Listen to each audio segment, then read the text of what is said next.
Mr. Mueller, well, first, let me ask a unanimous consent, Mr. Chairman, to submit this article, Robert Mueller Unmasked, for the record. Without objection. Now, Mr. Mueller, who wrote the 9-minute comments you read at your May 29th press conference? I'm not going to get into that. Okay, so that's what I thought. You didn't write it.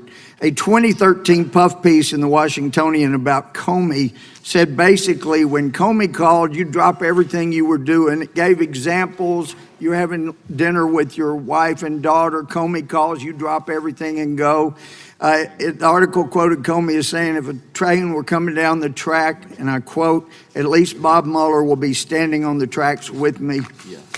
You and James Comey have been good friends or were good friends for many years, correct? We were business associates. We both started off in the Justice Department about the You were same good time. friends. You can work together and not be friends, but you We and were Comey friends. were friends. We were friends. That's my question. Thank you for getting to the answer. Now, before you were appointed as special counsel, had you talked to James Comey in the preceding 6 months? No. When you were appointed as special counsel, was President Trump's firing of Comey something you anticipated investigating, potentially obstruction of I'm justice? not going to get into that. That's internal deliberations in the Justice Department. Actually, it goes to your credibility, and maybe you've been away from the courtroom for a while. Credibility is always relevant. It's always material, and that goes for you, too. You're a witness before us. Let me ask you, when you talked to President Trump the day before he appointed you, or you were appointed as special counsel, you were talking to him about FBI director position again. Did he mention the firing of James Comey? Not as a candidate. I was asked. Did he mention the firing of James Comey in your discussion with him? Cannot remember. Pardon? Cannot remember. Don't believe so, but I'm not going to be specific. You don't remember. But if he did, you could have been a fact witness as to the president's comments and state of mind on firing James Comey. I suppose that's possible. Yeah. So most prosecutors want to make sure there's no appearance of impropriety. But in your case, you hired a bunch of people that did not like the president. Let me ask you, when did you first learn of Peter Strzok's animus toward Donald Trump? In the summer of 2017. You didn't know before he was hired? I'm sorry, what did you? You didn't know before he was hired for your team? Know what? Peter Strzok hated Trump. Okay. You didn't know that before he was made part of your team. Is that what you're I saying? did not know that. All right.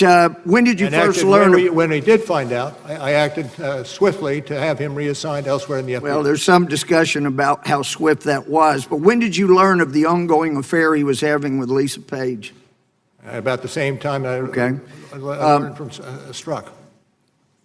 Did you ever order anybody to investigate the deletion of all of their texts off of their government phones?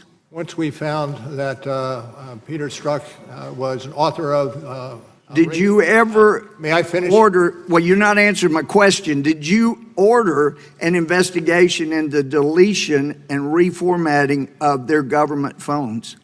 No, there was an IG investigation ongoing.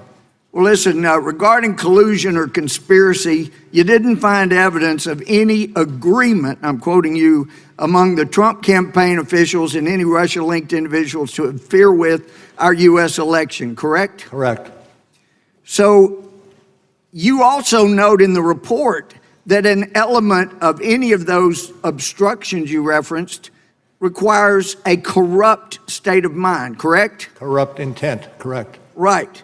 And if somebody knows they did not conspire with anybody from Russia to affect the election, and they see the big Justice Department with people that hate that person coming after them, and then a special counsel appointed who hires dozen or more people that hate that person, and he knows he's innocent. He's not corruptly acting. in order to see that justice is done. What he's doing is not obstructing justice. He is pursuing justice. And the fact that you ran it out 2 years means you perpetuated injustice.